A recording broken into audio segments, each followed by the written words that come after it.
Hello there everyone, it's Carol from the Crafty Emporium. You have to excuse me giggling. My mum was sorting some buttons out for me. I've just said to her, right, you're going to have to be quiet now whilst I do my recording. Not happening. So any background noise you hear, it's my mother. It is her. Okay, so welcome to the last day of creating this journal. I hope you've enjoyed the process so far. We're now on the last two videos. Cross fingers that technology holds out. So this particular video is going to be about some of the decoration on the inside of the journal. If you're an experienced journal maker, some of these, all of these, you'll probably already know. So you might actually just want to skip this video, or you might just like listening to the sound of my voice. So this is more for the newbies, really, just so that they have got sort of a grasp as to sort of what's what. Now the inside envelope I'm going to come back to in a bit because I need to leave that bit till last because of the drying process. So the first thing I'm going to show you is the glassine bag. Like I suggested yesterday, you could use a coffee dyed glassine bag, or you could just use a plain one that's not been coffee dyed because it's got that nice crinkly sound. Now this is where you can then insert things like tickets or photos, photo mats, journaling cards, anything you wish can go inside that pocket. It's just a nice little place for you to hold it. When you look at it like that though, it does look a little bit plain and bland. So I've got my piece of tissue paper here. You can use napkins, but I'm going to come to napkins later on. But this was a piece of tissue paper that I just thought would look really nice here. And so I'm just going to roughly tear out the pattern. Let's see how wide I need it, because I didn't check that bit. There. Okay.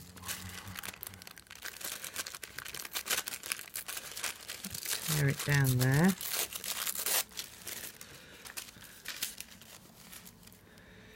And a bit more off there and a bit off the bottom. And we'll be right. I hope you're having a lovely bank holiday weekend. Here in the UK it's absolutely boiling. Well, for us it's absolutely boiling.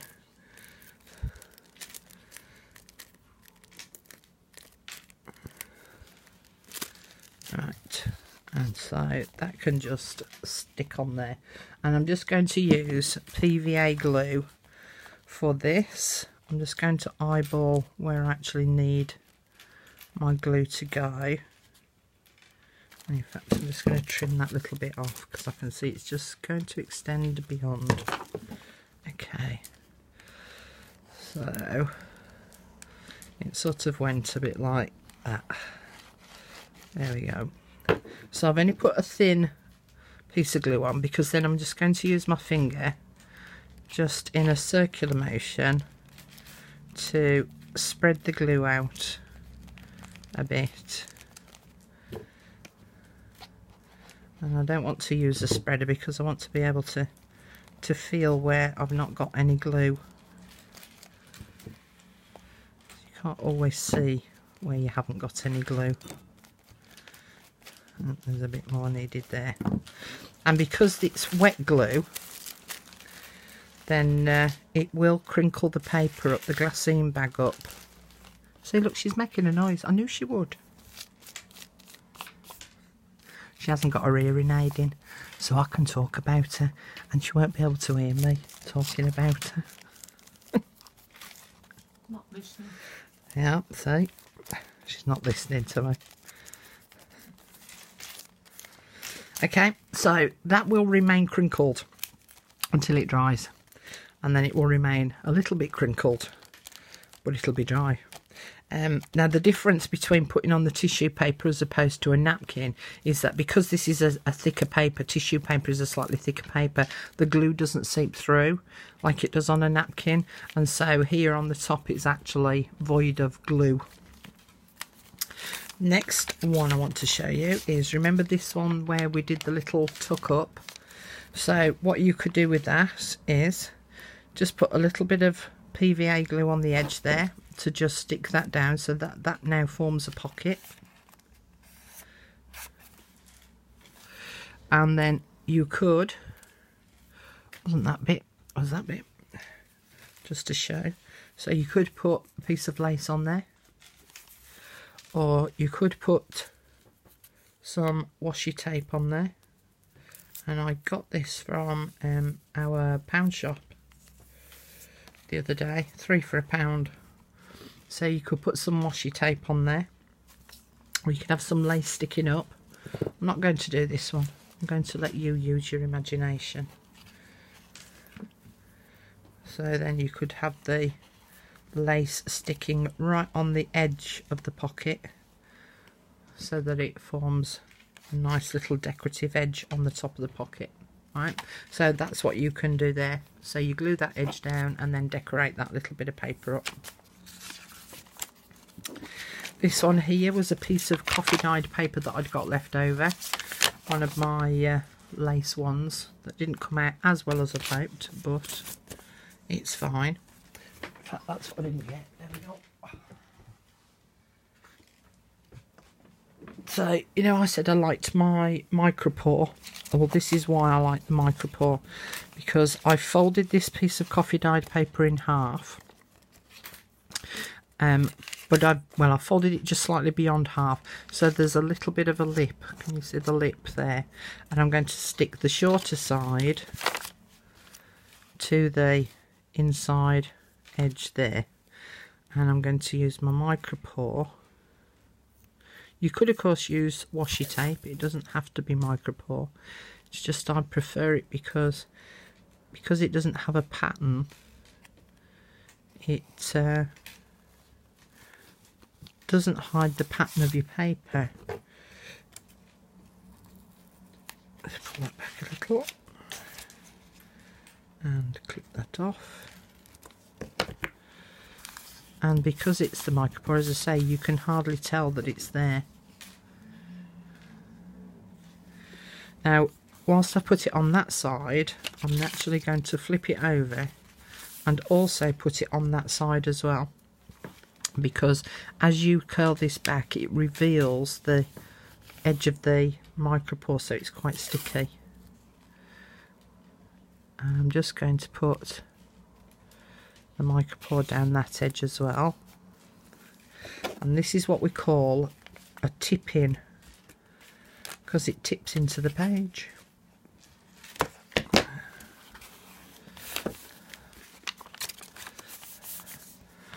So then it folds out that way, so you've got this space to write on, you've this space to write on, and then that tips out, so you've got this space and this space to write on. So it just creates extra writing space in your journal. One of the things that I would say just think about is that if you put it much further on in the journal, when you actually come to tipping it out, to be able to write on this, it needs to be able to touch the surface for you to have a hard surface for you to write on. If you do it too far back, then it will actually hang in midair and you won't be able to write on it very easily. So with this pocket, you can decorate it up again by putting lace along the edge to just decorate it up. Put washi tape on it. Next one is a belly band, and a belly band, obviously that would be your belly, would be the halfway point. Sorry, let me bring that down a little. Would be the halfway point, but you can have a horizontal belly band and you can have a vertical belly band. And I'm going to do a vertical one. So this was some of the paper that I'd got left over from covering the inside of my journal. I'm just going to trim it down so that it now fits, now fits the length of the page. But what I'm going to do here is I'm just going to get this lace here, which is a double-edged lace. So whereas this is a single edge, in that it has a straight edge and then the pattern, this doesn't have a straight edge and then the pattern. It has it's one that could be used either side. So I'm just going to put glue down the centre,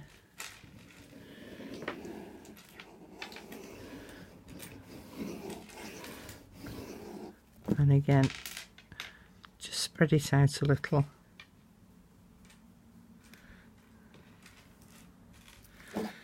And then put the lace on.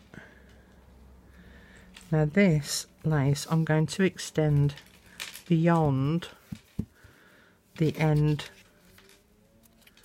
of the piece of card because it frays like mad if left to its own devices.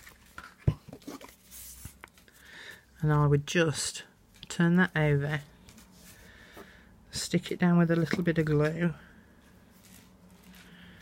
and then my micropore comes in handy, this stuff. And the reason why I like it as well, it's so thin, as opposed to masking tape has got a little bit of thickness about it. So then I would just stick the edge of that down with the micropore, because when it comes to inserting anything underneath the belly band, you don't want it rubbing against and pulling on the edge of that lace, and therefore pulling it off.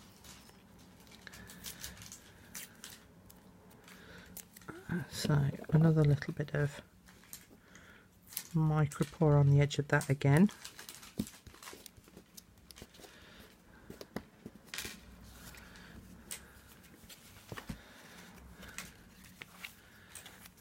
So that would then just sit down the centre.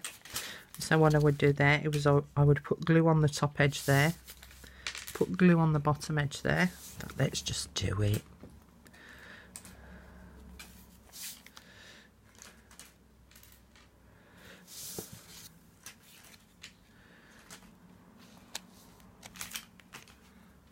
And then that would sit on there.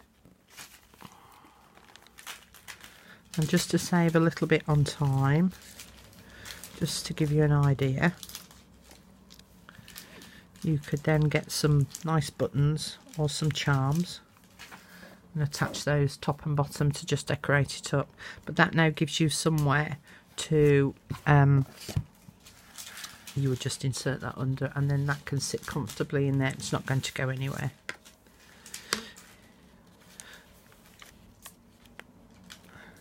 You need to make sure that your glue's set first though.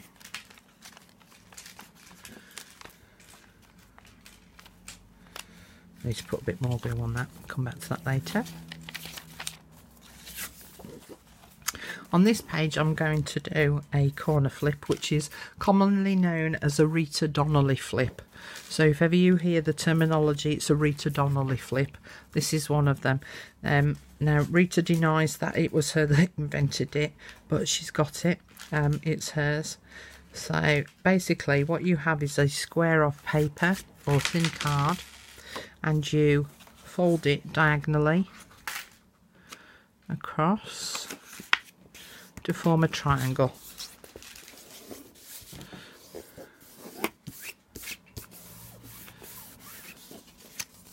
And then you stick the triangle to the page. Oh, helps if I show you that, doesn't it? You stick the triangle to the page. Now as you can see, my triangle is too big, so I'm just going to have to trim it down.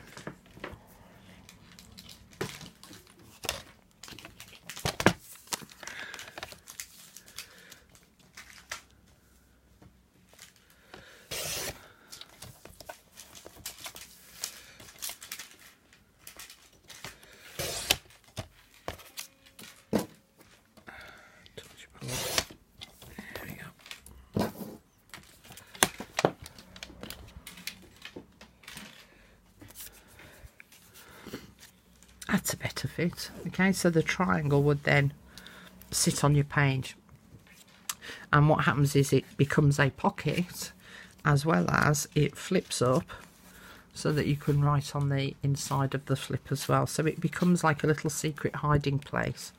Now, one of the things you need to think about when you're putting a Donnelly flip on is where on the page you're actually going to put it. If you put it on this side of the page and you start to put things in sort of on this side as opposed to this side, there's an awful lot of weight on the edge of the paper. If you put it on this side, the weight of the paper is in the centre of the book where the bulk is, so it actually sits better here than it would here, because here you're putting weight on the edge of this paper. The same as if you were about to put it on this side, you would be better near the centre rather than on the edge, because look at that. That is flimsy paper, and it's got to take the weight of the pocket and anything that you insert into it. So that is actually better when it's nearer the spine where the weight can be supported. Of course, you can decorate up this triangle again as much as you like, so that you could put lace on the edge facing downwards or lace on the edge facing upwards. The only thing you've got to watch when you're placing your lace facing upwards is that this opens up, and if you've got the lace right on the very edge, it'll bend your lace over. So just have a little think about that. You could use washi tape to decorate it up, and you could put buttons on it so that they can act as a little bit of a pull to be able to pull the triangle open. So all we're going to do with that one for now is we're going to place the glue on the two straight edges and not the angled edge.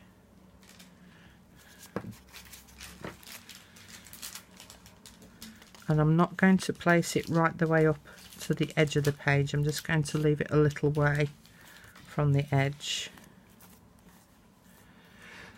Hum a little tune to yourself whilst that glue just sets.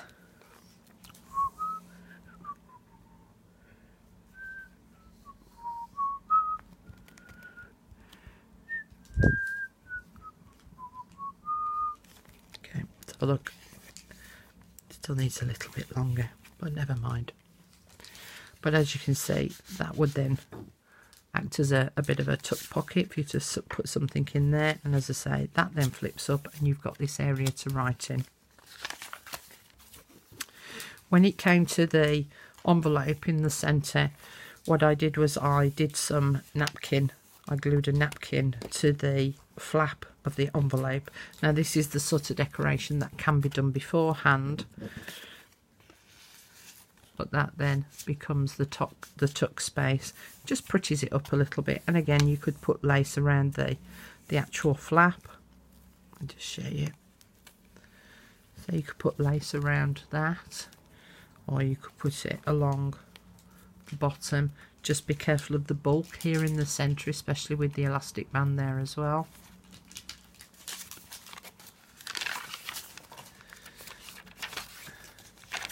Then, do you remember when we cut one of the other pages, we did it so that that flapped open? You can leave it like that if you want, so that it does flap open, so then you can write on this part as well.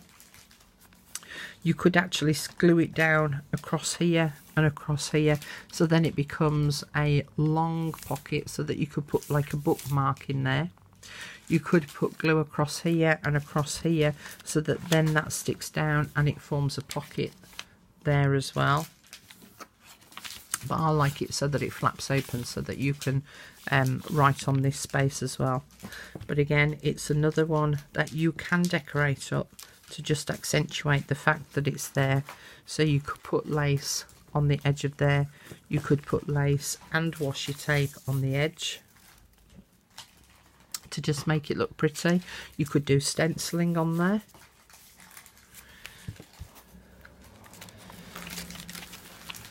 And here on this half of the glassine bag, this was a paper napkin that I'd got, and I just ripped out the butterfly with the ladybird on, and just stuck that in place there. And then this here is the envelope that flips out, and this is what I'm going to show you now on the front envelope. Now this is one of the techniques that you have to leave for a little while for it to completely dry before you can shut your journal, because you're going to be putting glue on it. So what I did here, or on the back one, was I used the music paper. Now because I've already ripped into this piece, as you can see it's a little bit too small and doesn't cover over the whole of the envelope. What I'm going to do is I'm going to use a dictionary page instead, and I'm going to stick that on top of the envelope. So how wide do I need it? So I need that ripping down there. Now it doesn't matter if you rip it, and it doesn't matter if you cut it with a pair of scissors, or if you cut it with your paper trimmer.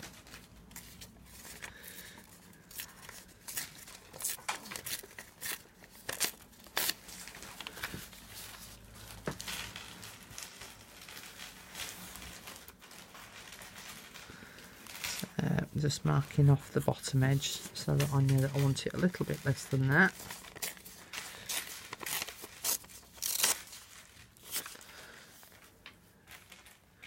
So that is going to sit on there, and again I'm just going to use the PVA glue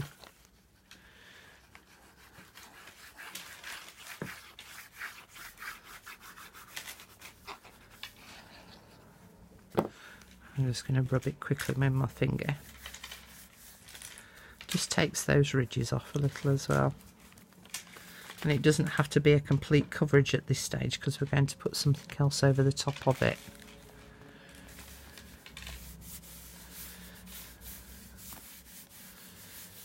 Okay, so that's that in place. Just rubbing the glue off my finger. So this is the napkin that I'm actually going to use. In fact, I'm at 22 minutes, so I'm going to stop there because I know my phone's going to cut out, and I'm going to go on to showing you this and then the front cover, and then we're done. So I'll break there, go and make yourself a brew, and I'll meet you back here in a bit. See you in a bit. Bye.